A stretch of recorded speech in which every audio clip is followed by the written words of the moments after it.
Resumen del amor y otros demonios.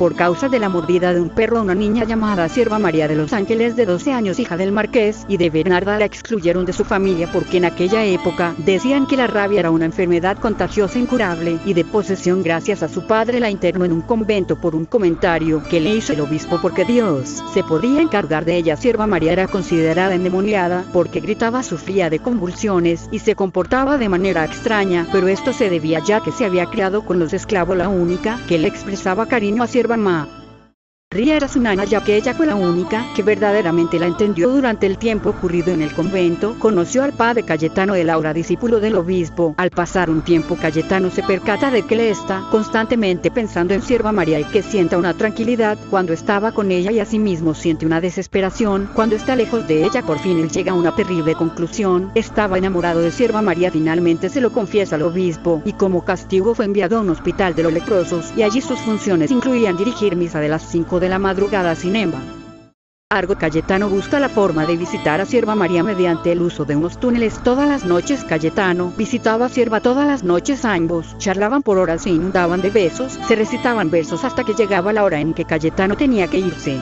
Una noche Cayetano se quedó dormido junto a Sierva y por poco es descubierto, pero la guardiana Cayetano busca una forma para sacar a Sierva María del convento y va a buscar al papa de la niña, el marqués. Después Cayetano lo encuentra muerto en un sendero después de haber hablado con su esposa fugada. Cayetano, desesperado y loco, se cree invisible y va corriendo hacia la celda de su amada. Lo que él no sabe es que había movido a Sierva de celda y a él le pasa por el lado. Este no escucha los llantos de ella y es atrapado por las clarisas y sometido al hospital de leprosos del amor de Dios como enfermero. Sierva María es sometida continuamente a los exorcismos y se deprime porque no sabe el porqué de la ausencia de Cayetano. Sierva rechaza la comida y unos días después, ella, ya estando tan delgada, se libera de las cadenas y patea al obispo entre las piernas, que lo deja en el suelo. Poco después, Sierva María de los Ángeles es encontrada muerta de amor en su celda. Siglos más tarde, se abre su ataúd y se ve que su cabello siguió creciendo hasta alcanzar la longitud de 22 metros con 12 centímetros. Esta historia fue redactada en una colonia costera de Sudamérica donde la Iglesia Católica es el jefe principal. En la enorme mansión de argamasa lunar, extraviada en la soledad del desierto, vivían Heréndira y su abuela. La nieta había cumplido apenas los 14 años, y era lánguida y de huesos tiernos, y demasiado mansa para su edad. La abuela era tan gorda que solo podía caminar apoyada en el hombro de la nieta, o con un báculo que parecía de obispo, pero aún en sus diligencias más difíciles se notaba el dominio de una grandeza anticuada. Después de todas las tareas bárbaras de la jornada, que le imponía la abuela, la pobre joven acababa rendida tanto que puso el candelabro en la mesa de noche y se tumbó en la cama. Heréndira acá. La abuela miró a la nieta con una lástima sincera. Mi pobre niña, suspiró. No te alcanzará la vida para pagarme este percance. Empezó a pagárselo ese mismo día, cuando la llevó con el tendero del pueblo, un viudo escuálido y prematuro que era muy conocido en el desierto porque pagaba a buen precio la virginidad. Al paso de los días la abuela seguía prostituyéndola con todos los varones del pueblo, pero cuando no quedaban más hombres ahí, la abuela decidía que era tiempo de mudarse. Los hombres tenían que hacer fila esperando que su turno llegara, mientras que Heréndira se acostaba con todos los tipos que pasaban a la tienda. Ella, exhausta, no podía reprimir el temblor del cuerpo, estaba maltratada y sucia de sudor de soldados. La abuela decidió parar por ese largo día de labor. Fue el día en que conoció a Ulises, de quien se enamora.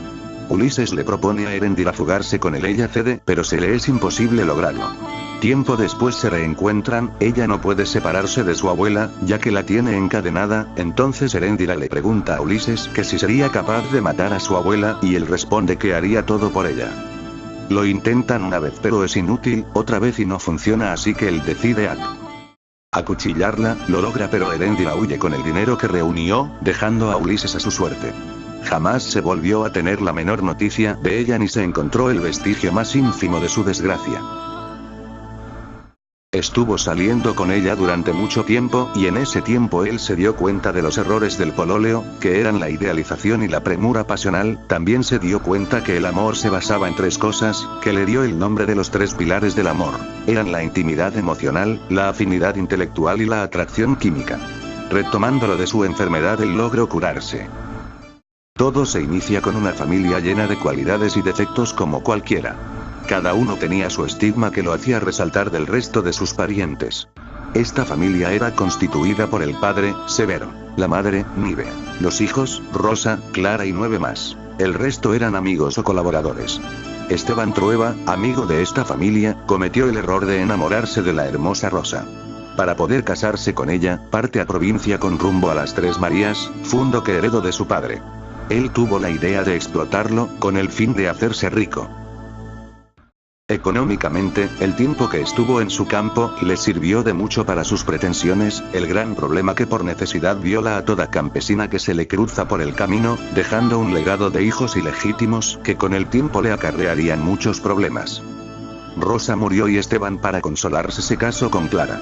Los hijos de este matrimonio fueron 3, la primera, Blanca, se crió con muchas comodidades, pero su amistad con Pedro III García, hijo de un campesino, la puso en un lugar social psicológico más bajo que sus padres. El segundo y tercero, fueron Jaime y Nicolás, mellizos con personalidades y aptitud. La muerte de Clara, provocó que el senador sufriera como nunca lo había hecho. Su dolor solo se comparaba con lo que sintió al ver que los socialistas llegaran al poder por medio de la democracia. Esta victoria izquierdista tuvo como consecuencia el boicot por parte de los derrocados, boicot que finalizó con la toma del poder por medio de la fuerza. Por este golpe de estado, Jaime murió fusilado por las Fuerzas Armadas, Alba fue violada y torturada, Amanda, novia de Jaime, fue muerta y Esteban se dio cuenta de que su país querido estaba en una crisis moral y política, en parte por su culpa. Este libro comienza en que Efrén Alvear, un estudiante de odontología, se encontraba viendo fijamente a Joana, la joven más guapa de la universidad. Efrén se encontraba en la fiesta de final de año. Esta joven le había siempre causado una gran admiración por su gran belleza y sobre todo su hermoso cuerpo. Esa noche, como muy pocas, Joana se encontraba sola y sin rastro de su novio. Efrén la veía siempre a cada lugar donde iba, dentro de la fiesta. De repente él se dio cuenta que Joana fue al baño. Luego, cuando salió del baño, él se dirigió hacia ella para topársela como si nada. Él primero hizo como si no la hubiera visto y ya en el auto él preguntó que a dónde quería ir, ella le dijo que donde él quisiera. Él se dirigió a un centro comercial y compró una botella, vasos y cosas de comer. Quiso comprar algunos condones, pero se sentía imposibilitado ante la presencia de Joana. Al llegar al auto él la acarició y le dijo que siempre la miraba en silencio y la dibujaba. Le contó todo de lo que hacía él por tenerla cerca y ella lo miró fijamente con la boca entreabierta y le dio un beso.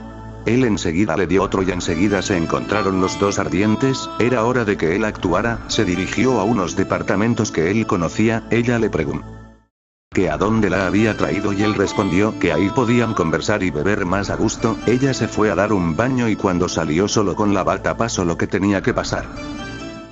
Ya después en su casa, ya habiendo dejado a Joana, sintió un ardor en la zona genital. Al verse encontró una zona dañada con muchas llagas. Él se puso a pensar en quién lo había infectado. No sabía quién porque había estado con muchas mujeres. Se puso a pensar qué había hecho con Joana y ver si podía recordar algún indicio de que Joana tuviera alguna enfermedad, y no tenía nada. Al día siguiente él enseguida le habló a su amigo y maestro José Luis. Este le dijo que él no podía ayudarlo porque era biólogo y no médico. Efrén se dirigió a la biblioteca de su casa y empezó a buscar un libro de enfermedades venéreas. Ahí encontró cada una de las diferentes enfermedades y sus síntomas. Él enseguida pensó que era gonorrea, se puso a buscar los números de los doctores. Al no encontrar ninguno se puso a buscar en la bolsa de su mamá y encontró el de un doctor llamado Dr.